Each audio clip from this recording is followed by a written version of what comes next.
Jack London. The Call of the Wild.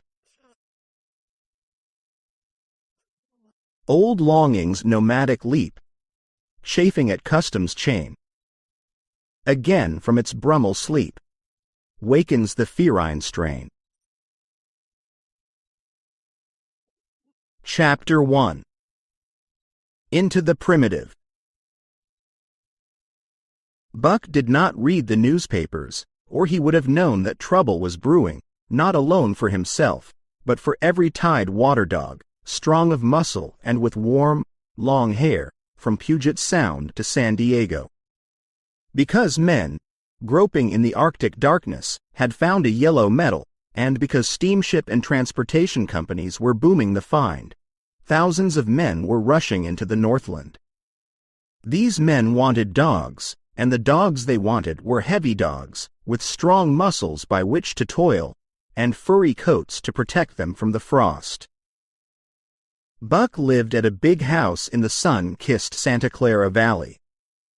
Judge Miller's Place, it was called. It stood back from the road, half hidden among the trees, through which glimpses could be caught of the wide, cool veranda that ran around its four sides. The house was approached by graveled driveways which wound about through wide-spreading lawns and under the interlacing boughs of tall poplars. At the rear things were on even a more spacious scale than at the front. There were great stables, where a dozen grooms and boys held forth, rows of vine-clad servants' cottages, an endless and orderly array of outhouses, long grape arbors, green pastures, orchards, and berry patches.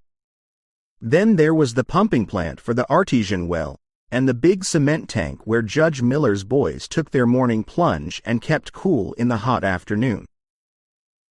And over this great demesne Buck ruled. Here he was born, and here he had lived the 4 years of his life. It was true, there were other dogs. There could not but be other dogs on so vast a place, but they did not count. They came and went, resided in the populous kennels, or lived obscurely in the recesses of the house after the fashion of Toots, the Japanese pug, or Isabel, the Mexican hairless, strange creatures that rarely put nose out of doors or set foot to ground. On the other hand, there were the fox terriers, a score of them at least, who yelped fearful promises at Toots and Isabel looking out of the windows at them and protected by a legion of housemaids armed with brooms and mops. But Buck was neither house dog nor kennel dog. The whole realm was his. He plunged into the swimming tank or went hunting with the judge's sons. He escorted Molly and Alice, the judge's daughters, on long twilight or early morning rambles. On wintry nights he lay at the judge's feet before the roaring library fire. He carried the judge's grandsons on his back, or rolled them in the grass, and guarded their footsteps through wild adventures down to the fountain in the stable yard, and even beyond, where the paddocks were, and the berry patches. Among the terriers he stalked imperiously, and Toots and Isabel he utterly ignored, for he was king over all creeping, crawling, flying things of Judge Miller's Place, humans included. His father, Elmo, a huge Saint Bernard, had been the judge's inseparable companion, and Buck bid fair to follow in the way of his father. He was not so large, he weighed only 140 pounds, for his mother, Shep, had been a Scotch shepherd dog. Nevertheless, 140 pounds, to which was added the dignity that comes of good living and universal respect, enabled him to carry himself in right royal fashion. During the 4 years since his puppyhood he had lived the life of a sated aristocrat. He had a fine pride in himself, was even a trifle egotistical, as country gentlemen sometimes become because of their insular situation. But he had saved himself by not becoming a mere pampered house dog. Hunting and kindred outdoor delights had kept down the fat and hardened his muscles, and to him, as to the cold tubbing races, the love of water had been a tonic and a health preserver.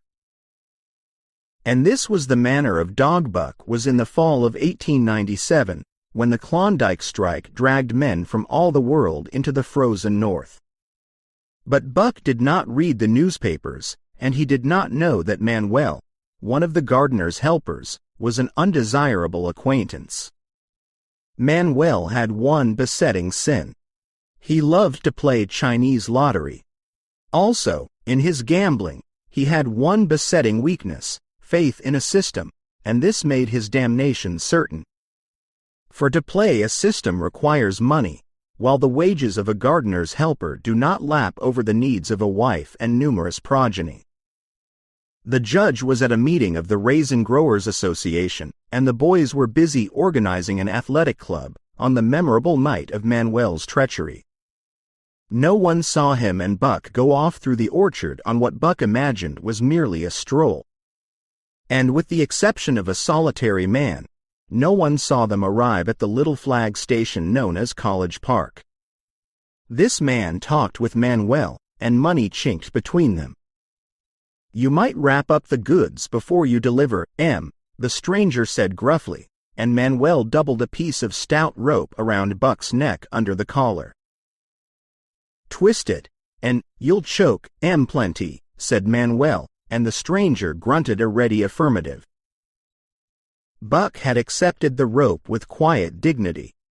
To be sure, it was an unwanted performance, but he had learned to trust in men he knew, and to give them credit for a wisdom that outreached his own. But when the ends of the rope were placed in the stranger's hands, he growled menacingly. He had merely intimated his displeasure, in his pride believing that to intimate was to command. But to his surprise, the rope tightened around his neck, shutting off his breath.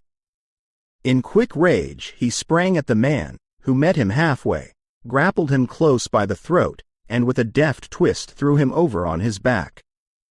Then the rope tightened mercilessly, while Buck struggled in a fury, his tongue lolling out of his mouth and his great chest panting futilely. Never in all his life had he been so vilely treated, and never in all his life had he been so angry. But his strength ebbed, his eyes glazed, and he knew nothing when the train was flagged and the two men threw him into the baggage car.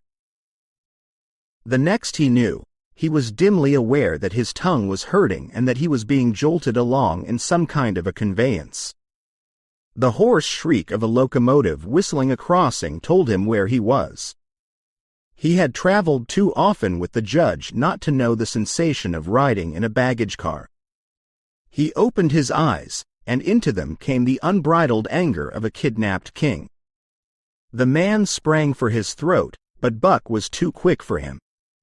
His jaws closed on the hand, nor did they relax till his senses were choked out of him once more. "Yep, has fits," the man said, hiding his mangled hand from the baggageman, who had been attracted by the sounds of struggle. "I'm talkin', up for the boss to Frisco.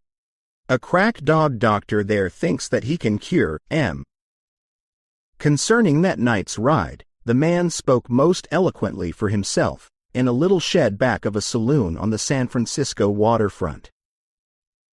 "All I get is 50 for it," he grumbled, "and I wouldn't do it over for 1,000, cold cash." His hand was wrapped in a bloody handkerchief, and the right trouser leg was ripped from knee to ankle.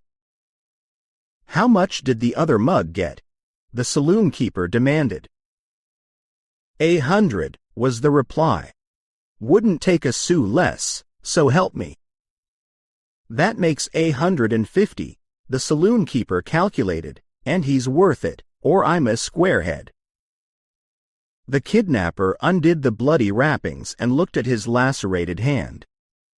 "If I don't get the hydrophobia, it'll be because you was born to hang," laughed the saloon keeper. "Here, lend me a hand before you pull your freight," he added. Dazed, suffering intolerable pain from throat and tongue, with the life half throttled out of him, Buck attempted to face his tormentors. But he was thrown down and choked repeatedly, till they succeeded in filing the heavy brass collar from off his neck. Then the rope was removed, and he was flung into a cage-like crate. There he lay for the remainder of the weary night, nursing his wrath and wounded pride. He could not understand what it all meant. What did they want with him, these strange men? Why were they keeping him pent up in this narrow crate? He did not know why, but he felt oppressed by the vague sense of impending calamity. Several times during the night he sprang to his feet when the shed door rattled open, expecting to see the judge, or the boys at least. But each time it was the bulging face of the saloon keeper that peered in at him by the sickly light of a tallow candle. And each time the joyful bark that trembled in Buck's throat was twisted into a savage growl. But the saloon keeper let him alone, and in the morning 4 men entered and picked up the crate. More tormentors, Buck decided, for they were evil-looking creatures, ragged and unkempt, and he stormed and raged at them through the bars. They only laughed and poked sticks at him, which he promptly assailed with his teeth till he realized that that was what they wanted. Whereupon he lay down sullenly and allowed the crate to be lifted into a wagon. Then he, and the crate in which he was imprisoned, began a passage through many hands. Clerks in the express office took charge of him. He was carted about in another wagon. A truck carried him, with an assortment of boxes and parcels, upon a ferry steamer. He was trucked off the steamer into a great railway depot, and finally he was deposited in an express car. For 2 days and nights this express car was dragged along at the tail of shrieking locomotives, and for 2 days and nights Buck neither ate nor drank. In his anger he had met the first advances of the express messengers with growls, and they had retaliated by teasing him. When he flung himself against the bars, quivering and frothing, they laughed at him and taunted him. They growled and barked like detestable dogs, mewed, and flapped their arms and crowed. It was all very silly, he knew, but therefore the more outrage to his dignity, and his anger waxed and waxed. He did not mind the hunger so much, but the lack of water caused him severe suffering and fanned his wrath to fever pitch. For that matter, high-strung and finely sensitive, the ill treatment had flung him into a fever, which was fed by the inflammation of his parched and swollen throat and tongue. He was glad for one thing: the rope was off his neck.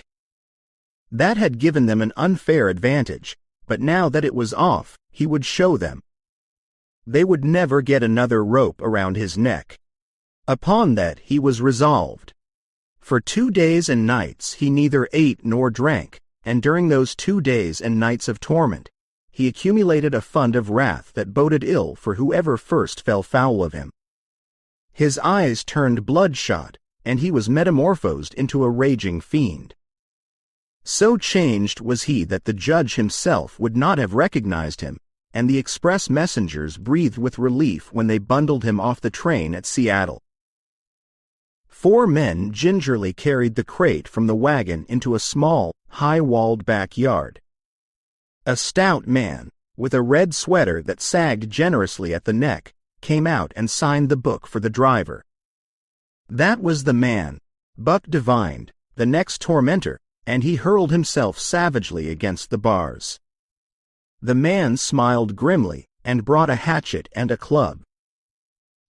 "You ain't going to take him out now?" the driver asked. "Sure," the man replied, driving the hatchet into the crate for a pry. There was an instantaneous scattering of the 4 men who had carried it in, and from safe perches on top the wall they prepared to watch the performance. Buck rushed at the splintering wood, sinking his teeth into it, surging and wrestling with it.